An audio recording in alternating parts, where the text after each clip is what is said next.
오늘은 이사야 60장 1절에서 22절 말씀에 근거하여서 시온의 회복이라는 제목으로 하나님의 말씀을 나누고자 합니다.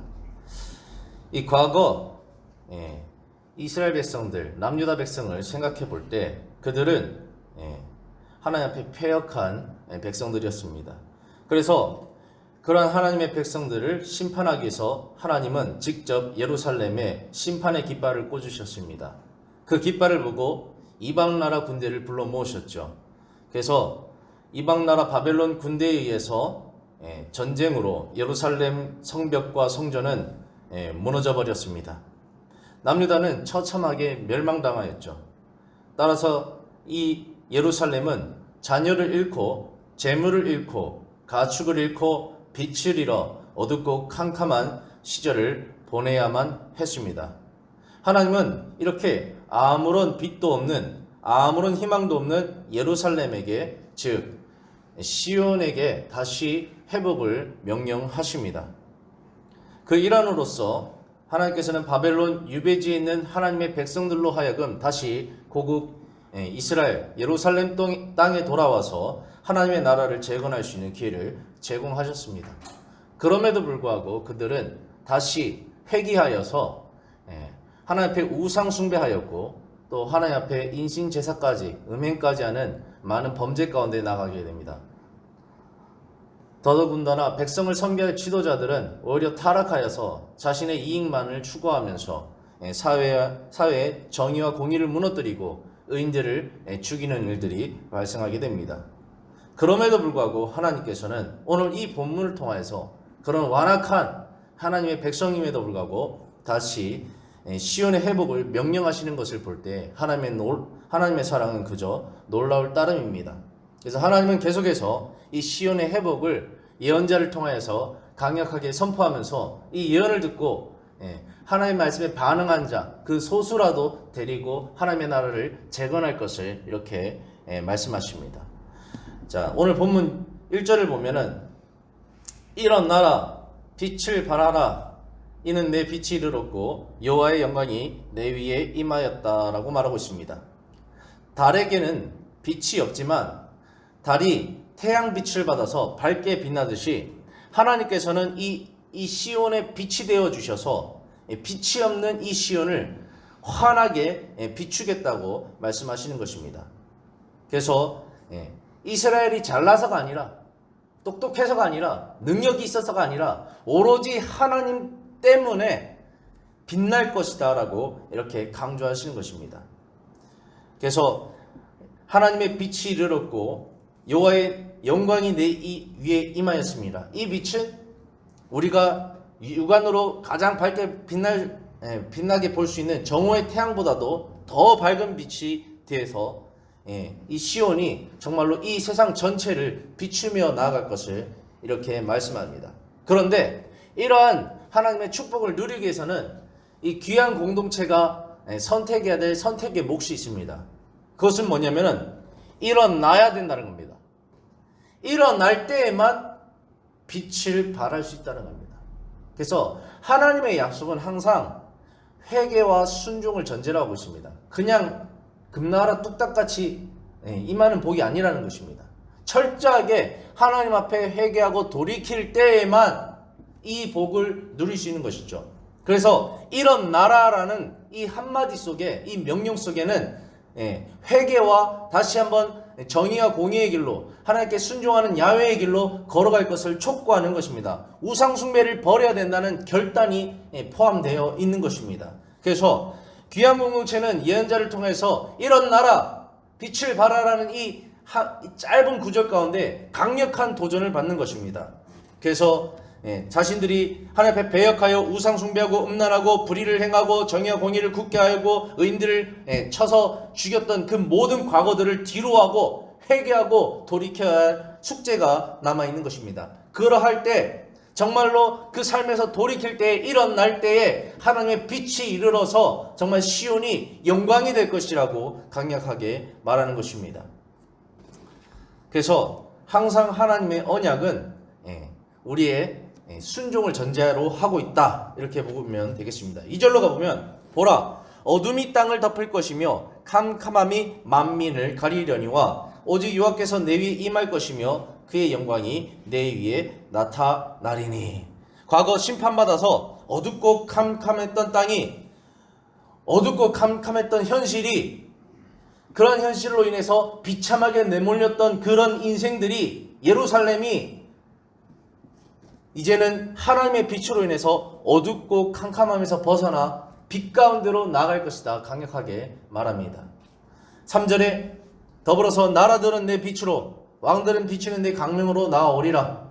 내 눈을 들어 사방을 보라. 무리가 다 모여 내게로 오느니라. 내 아들들은 먼 곳에서 오겠고 내 딸들은 안기 올 것이라. 그래서 하나님께서 시온의 그 어둡던 땅에 빛을 비추실 때에 빛으로서만 끝나는 것이 아니라 그 빛을 보고 사방에서 사람들이 모여온다는 겁니다. 왕들이, 무리들이, 아들들이, 딸들이 하나님께서 직접 통치하시는 그 영광을 보고 다 찾아온다는 겁니다. 우리가 캄캄한 어둠한 밤에 이 전구불이 탁 켜질 때 벌레들이 엄청나게 모이듯이, 이처럼 빛을 볼 때에, 어둠 속에 빛을 볼 때에 어마어마한 무리가 이렇게 시온으로 모일 것을 말합니다. 이것은 바로 시온의 회복을 뜻하는 것이죠.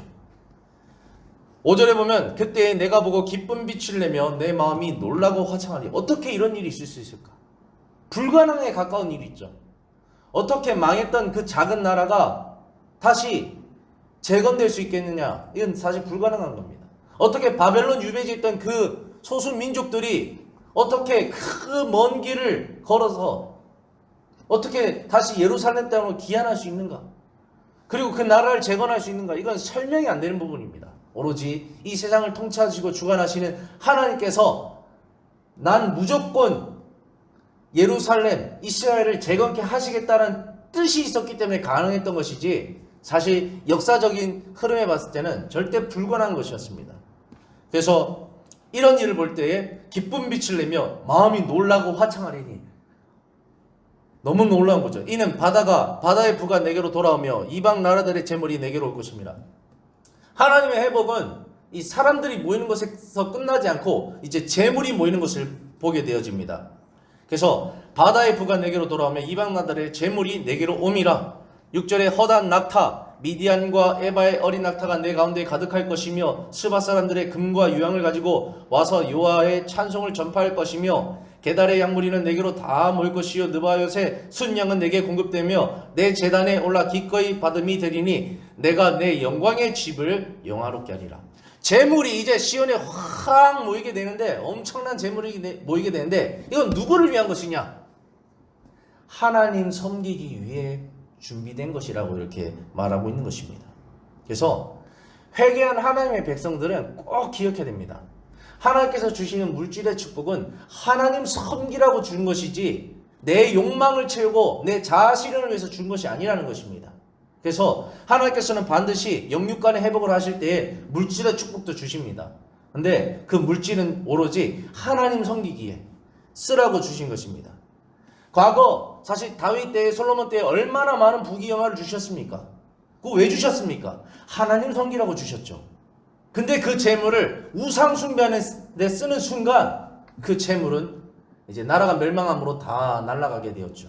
이처럼 하나님 섬기는 자는 더더욱 하나님께 축복을 받고 그 축복을 또 하나님 섬기는 데 흘려보내게 되어 있고, 이것을 불의하게 쓰는 자는 반드시 하나님께서 그 재물을 취하시고 망하게 하시고 깨닫게 하시고 회개할 때 다시 불을 축복으로 주시는 이런 반복됨을 볼 수 있습니다. 그래서 우리는 왜 하나님 내게 축복하셨는가의 의미를 분명히 알아야 할 것입니다. 계속 보면 8절에 저 구름같이 비둘기들이 그 보금자리로 날아가는 것 같이 날아오는 자들이 누구냐? 9절 선들이 나를 앙망하고 이 다시스는 금은 광산이 있어서 많은 이제 재물을 취할 수 있는 곳이었습니다. 다시스의 배들이 먼저 이르되 먼 곳에서 내 자손과 그들의 은금을 아울러 싣고 와서 내 하나님의 여호와의 이름에 드리려 하며 이스라엘의 거룩한 이에게 드리려 하는 자들이라. 이는 내가 너를 영화롭게 하였음이니라. 그래서 이방 나라들이 정말로 이 이스라엘의 재건을 보고 어떻게 이런 일이 가능할까? 이거는 야훼 하나님 참신, 이 신밖에 답이 없다. 정말로 이 신만이 참신이다 깨닫고 그 신을 섬기기 위해서, 야훼를 섬기기 위해서 몰려들고 그를 위하여 제물을 바치며 예배한다는 것입니다. 여기서 큰 도전은 뭐냐면은, 아니 이방인도 야훼 하나님을 깨닫고 제물을 드려가면서까지 그 먼 곳에서까지 와서 하나님께 예배하려고 하는데, 어찌 하나님께 선택받은 선민이었던 이 하나님의 백성인 이스라엘 백성들은 왜 예배하지 않냐는 겁니다. 왜 이런 마음이 없냐는 겁니다. 이 본문 속에 그런 강력한 도전이 있는 것입니다. 이방인도 하나님께 예배하기를 원하는데 왜 너희들은 예배할 마음이 없느냐? 일어나라, 빛을 발하라, 제발 좀 회개하고 돌아서라. 이게 내포되어 있는 것입니다. 자, 계속해서 또 보면 하나님께서는 이 과정을 통해서 이 과거 시온을 괴롭혔던, 멸시하였던 이방인들, 왕들로 하여금 오히려 시온을 섬기게 하겠다라고 강력하게 선포하십니다. 10절에 보면 내가 노하여 너를 쳤으나, 하나님 열받으셨죠. 사실 우상 숭배하는 것만도 열받죠. 노하여 너를 쳤으나 이제는 나의 은혜로 너를 불쌍히 여겼은즉, 하나님의 은혜로 바벨론 포로기 70년이 지나서 고국 이스라엘로 귀환하게, 이게 은혜라는 겁니다. 불쌍히 여겨주셨다고 말하고 있죠. 이방인들이 내 성벽을 쌓을 것이요 그들의 왕들이 너를 섬길 것이며 내 성문이 항상 열려 주야로 닫히지 아니하리니 이는 사람들이 내게로 이방 나라들의 재물을 가져오며 그들의 왕들을 포로로 이끌고 옴이라. 그래서 이방인들, 왕들이 이제는 시온의 종이 되어서 하나님 섬기는 방향으로 나아갈 것이라고 강력하게 선포합니다. 그리고 이스라엘 재건하는데 도움이 될 것이라고 말하는 것이죠. 12절에 너를 섬기지 아니하는 백성과 나라는 파멸하리니 그 백성들은 반드시 진멸되리라. 하나님의 뜻이 이스라엘의 재건에 있기 때문에, 시온의 재건, 예루살렘의 재건에 있는데 혹여나 그것을 반대하는 세력이 있다면 여호와께서 직접 전쟁하시리라. 여호와께서 그들의 대적이 되어 주시리라. 그들을 치시리라. 그들을 멸하시리라. 확실하게 이스라엘의 재건을 이루시리라고 강력하게 하나님의 의지를 드러내시는 것입니다. 13절에 레바논의 영광 곧 잠나무와 소나무와 황양목이 함께 내게 이르며 내 거룩한 곳을 아름답게 할 것이며 내가 나의 발 둘 곳을 영화롭게 할 것이라.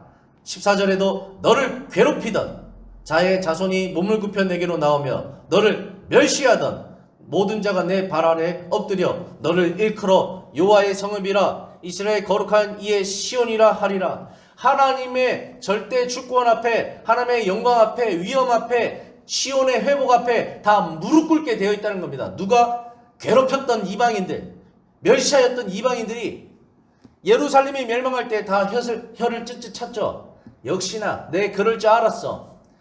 야훼는 가짜 신이었어. 힘이 없는 신이었어. 아무 무능력한 신이었어. 저 이스라엘이 멸망하는 걸 봐봐. 남유다의 그 웅대하던 예루살렘 성전이 무너지는 거 봐봐. 얼마나 비아냥거렸는지 모릅니다.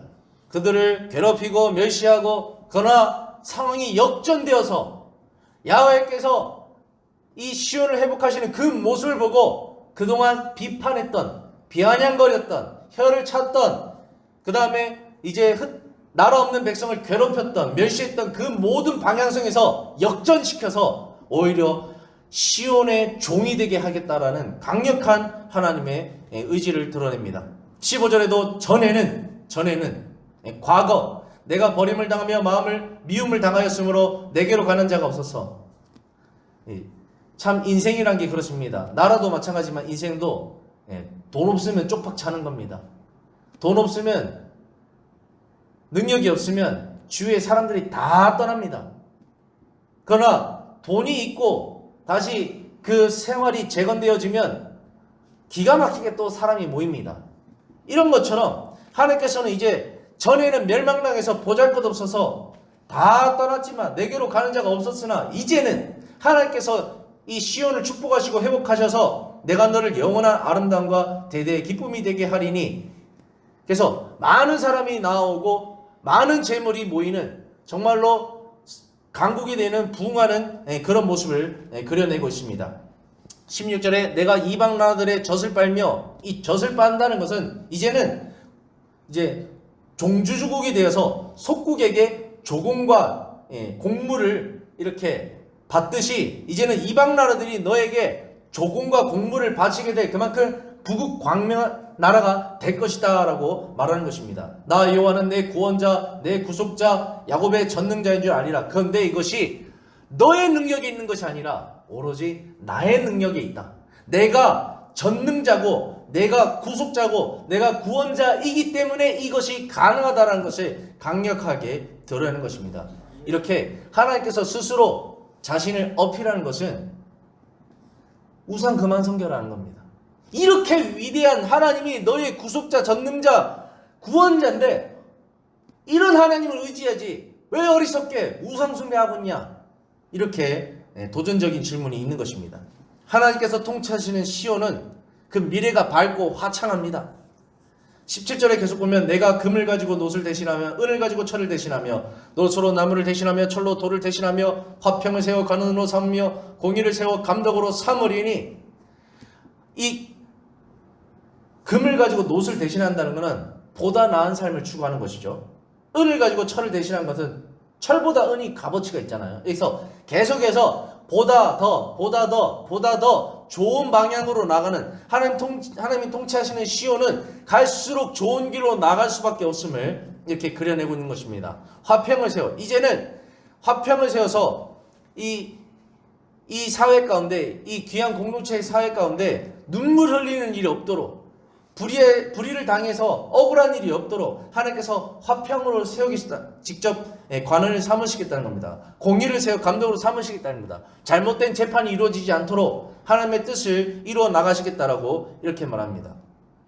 그래서 이 어리석은 잘못된 타락한 지도자들의 그 모든 것을 하나님께서 다시 정상으로 돌려놓겠다라는 강력한 의지를 담고 있습니다. 18절에 그래서 다시는 강포한 일이 내 땅에 들리지 않을 것이며, 지금 귀한 공동체 가운데는 지도자들이 타락해서 이문을 자신들의 배만 불리게 해서 백성들의 고열을 빨아먹고 백성들의 삶은 아랑곳지 않고 그렇게 향락에 취해 있는데, 그것에서 이제 강포한 일, 이제 폭력으로서 그러한 일들을 진행한 일을 이제는 막아버리시겠다는 겁니다.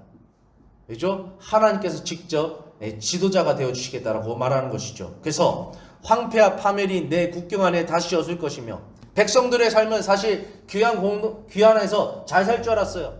뭔가 잘 될 줄 알았지만 어리석은 지도자들에서 자신의 삶을 황폐하고 파멸에 가까웠습니다. 그래서 하나님이 우리에게 약속한 이 예루살렘 재건, 나라의 재건은 어디 있느냐? 하나님을 불신할 수밖에 없었죠. 현실이 막막한데 어떻게 하나님을 찾을 수 있겠습니까?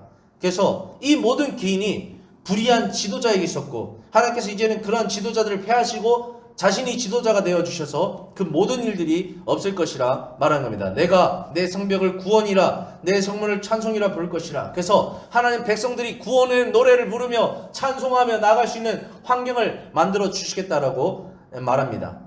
이 모든 것이 가능한 이유는 19절에 다시는 낮에 해가 내 빛이 되지 아니하며 달도 내게 비추지 않을 것이요 오직 여호와가 내게 영원한 빛이 되며 내 하나님이 내 영광이 되리니. 이 모든 것이 가능한 이유는 오직 여호와가 내 영원한 빛이 되며 내 하나님이 내 영광이 되니, 하나님이 배경이 되어 주시겠다는 겁니다. 하나님이 이 모든 일을 가능할 수 있도록 해 주시겠다라고 하는 것입니다. 20절에도 다시는 해가 지지 아니하며 달이 내게 물러가지 않을 것은 여호와가 내 영원한 빛이 되고 내 슬픔의 날이 끝날 것입니다. 우상숭배 버려라. 내가 너의 하나님 되겠다. 책임져 주겠다. 그래서 다시는 내게 눈물 나지 않게 하겠다. 그래서 나를 택하라. 일어나라. 빛을 발하라. 강력하게 말한 것입니다. 21절에도 내 백성이 다 의롭게 되어 영원히 이 땅을 차지하리니 그들은 내가 심은 가지요 내가 손으로 만든 것으로서 나의 영광을 나타낼 것인즉 그 작은 자가 천명을 이루겠고 그 약한 자가 강국을 이룰 것이라. 강한 나라가 될 것이다. 누구 때문에? 바로 하나님 때문에. 시온은 하나님께 받은 이 축복을 자신만 누려서는 안 됩니다. 하나님의 영광을 분명 나타내는 통로의 역할 또한 감당해야 된다고 말합니다. 그래서 내가 손으로 만든 것으로서 나의 영광을 나타낼 것인지. 그래서 시온의 영광을 보고 통로가 되어서 많은 사람들이 많은 재물을 가지고 여호와 섬기기를 기뻐하는 방향으로 나아갈 수 있도록 중요한 역할을 시온이 해야 된다는 겁니다. 과거 타락했던 시온처럼 그 재물과 그 영광을 자기 배만 위해 쓰는 것이 아니라, 우상 숭배만을 위해 쓰는 것이 아니라 하나님 본연의 목적대로 하나님의 영광을 위하여 나가야 된다라고 강력하게 말한 것입니다. 그러나 이사야 60장 22절 마지막 중요한 구절이 있습니다. 하반절에 때가 되면 나 여호와가 속히 이루리라. 지금 하나님께서 아주 장황하게 시온이 회복될 것을, 영육간에 물질적으로나 사람적으로나 강국이 될 것을 아주 장황하게 설명하셨습니다. 근데 중요한 거는 이 장황한 설명이 중요한 게 아니라 이 한 문구가 중요합니다. 때가 되면 나 여호와가 속히 이루리라. 이건 약속이에요, 약속. 근데 때가 되면 이루겠다는 겁니다. 때가 안 되면 안 이룰 수도 있다는 거죠. 이 때가 뭐냐? 바로 일어나 빛을 발할 때입니다. 그 삶에서 돌이켜 회개하고 야훼 섬기기를 기뻐하며 사회의 정의와 공의를 바로 세울 때, 그때 이러한 약속을 이행해 주시겠다고 하는 겁니다. 왜 지금까지 하나님께서 이행하지 못하셨을까요? 이사야에서 계속 고발하는 것은, 폭로하는 것은 너희들이 의를 행하지 않았다. 너희들은 안식일을 지키지 않았고 여호와 율법을 준행하지 않았고 너희 배만 불렸고 여호와를 섬기는 것이 아니라 우상을 숭배하고 몰렉을 섬기고 심지어 인신 제사까지 하고 산에는 음행이 판을 치고 가난한 자들 고아와 가부와 객을 돌보지 않고 정의와 공의를 굳게 하고 잘못된 판결로 의인을 죽이고 잘못된 성사, 이런 패역한 가운데 있었다. 그런데 내가 어찌 너희들을 축복할 수 있었겠느냐? 나 여호와는 이처럼 시온의 회복을 주장하는 자다. 근데 이걸 하고 싶어도 못했다. 왜? 너희들이 패역한 가운데 있었기 때문이다. 그렇기 때문에 제발 일어나 빛을 발하라. 회개하고 방향을 돌이켜 나에게로 나오라. 그래야 하나님의 이 영광이 이 시온에 임할 것이다 라고 말하는 것입니다. 이제 말씀을 결론 짓고 마치겠습니다. 사랑하는 성도 여러분, 오늘 귀한 공동체를 향한 하나님의 회복 선포를 묵상해 볼 때 하나님의 마음은 항상 예레미야가 선포했던 것처럼 여호와의 말씀이니라. 너희를 향한 나의 생각을 내가 아나니 평안이요 재앙이 아니니라. 너에게 미래와 희망을 주는 것이니라. 하나님은 항상 우리에게 미래와 희망을 주고 싶어요. 다 준비되어 있어요. 그런데 코앞에 두고도 그걸 못하고 계신다는 겁니다. 얼마나 안타까운 상황입니까? 안타깝게도 귀한 공동체는, 우리 인간은 이런 하나님의 위대한 생각을 깨닫지 못하고 잘 헤아리지 못합니다. 하나님께서 준비하고 계신 것을 잘 이해하지 못해요. 우리는 어리석게도 그 가치를 깨닫지 못하고 죄에서 잘 돌이키지 못합니다. 죄에서 돌이키기만 하면 하나님께서 준비되어 계신데, 축복할 준비를 하고 계신데 돌이키지를 못하는 거예요. 그게 안 되는 거예요. 하나님은 그런 귀한 공동체임에도 불구하고 놀랍게도 오늘 이사야 60장 선포를 하시면서 그러한 완악한 죄인 이스라엘임에도 불구하고 그들을 위해 축복을 또 준비하고 계시다는 사실이 그저 놀라울 따름입니다. 이거는 바로 하나님의 전적인 사랑, 우리만을 사랑하는 그저 놀라운 사랑 때문에 가능한 것으로 생각되어집니다. 그래서 우리는 우리를 향하신 그 하나님의 사랑에 대해서 그저 감사해야 할 것입니다. 사랑하는 성도 여러분, 하나님께서는 분명 오늘 내 삶 가운데도 시온의 회복과 같은 축복을 준비하고 계십니다. 그분께서 저와 여러분에게 오늘 이 본문 말씀을 통해서 강력하게 요청하고 계시죠. 일어나라, 빛을 발하라. 다시 말하면 과거의 삶에서 돌이키라, 회개하라. 그로 인해 하나님께서 준비하신 축복을 누려라. 이렇게 강력하게 도전을 주고 계신 것입니다. 그리고 그 축복을 증거로 하나님의 영광을 나타내라, 드러내라. 하나님은 살아계시다고 드러내라. 이렇게 말씀하고 계십니다. 어제 제가 이제 담임 목사님께서 보내주신 링크 가운데 이제 한 간증을 들었는데 거기에 정말 핵심적인 부분이 뭐냐면은 많은 도전이 되는데 이 시대가 하나님이 능력 있다는 사실을 믿지 않는다는 겁니다. 하나님이 살아계시고 역사하시다는 사실을 믿지 않는다는 겁니다. 그래서 이제 간증한 목사님 가정에 아들이 아픈 것을 허락하시고 이 회복됨으로 말미암아 하나님 살아계심을 하나님은 증거하셨는데 이 시대가 얼마나 완악한지 하나님의 이 살아계심을 드러내고자 그 가정을 통로로 사용하셨죠. 그래서 영광이 되었죠. 이런 것처럼 우리는 자칫 이 기독교 신앙을 가지고 하나님을 믿는다고 하지만 저 역시도 마찬가지지만 어떤 결정을 할 때 보면 참으로 하나님의 살아계심을 믿지 않는 결정을 할 때가 있어요. 그게 우리의 재성이고 본성인 것이죠.